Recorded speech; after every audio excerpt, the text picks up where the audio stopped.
strašně moc si pamatuju, že když jsem byl děcko a ještě jsem neměl počítač, tak jsem hrál San Andreasko na PlayStationu 2. A já jsem tenkrát vůbec nechápal, jako chápeš, já jsem neměl počítač, prostě jsem nevěděl, co... Jasně jsem věděl, co je počítač, já nevěděl jsem, jak to funguje, nic, prostě. Měl jsem PSko, čus, prostě, zbytek nezajímá. A já jsem vůbec nevěděl, že jako, když to hraješ na počítaču, takže to může být jako jiná hra, chápeš? Jakože prostě to je třeba nějak rozšířené, nebo jako, rozumíš?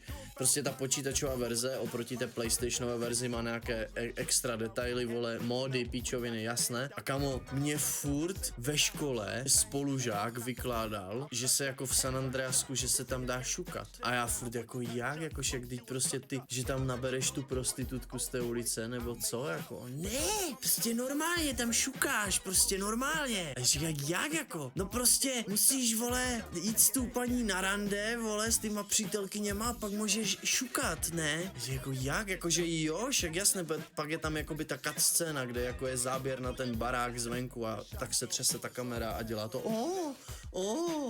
A jsem si říkal, jako to je ono a z toho si tak jako odvařený a on že ne, však a já jsem jednou přišel potom k němu domů a on mě to úplně nadšeně ukazoval prostě, že prostě tam můžeš šukat v té hře. Přitom to byl ten mod, víš co, a ten vypíčený CJ, vole, tam v té mikině, v těch teplákách prostě tam dělá.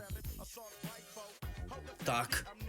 A mně to ani nepřišlo zajímavé, mně co přišlo zajímavé bylo to, že oproti té PlayStationové verzi se v té počítačové verzi spavnujou pičo u chodníku třeba kartonové krabice, což v té PS2 verzi nebylo, že jo, tam aby prostě pošetřili tu rámku, vole, tak se to tam nespavnovalo.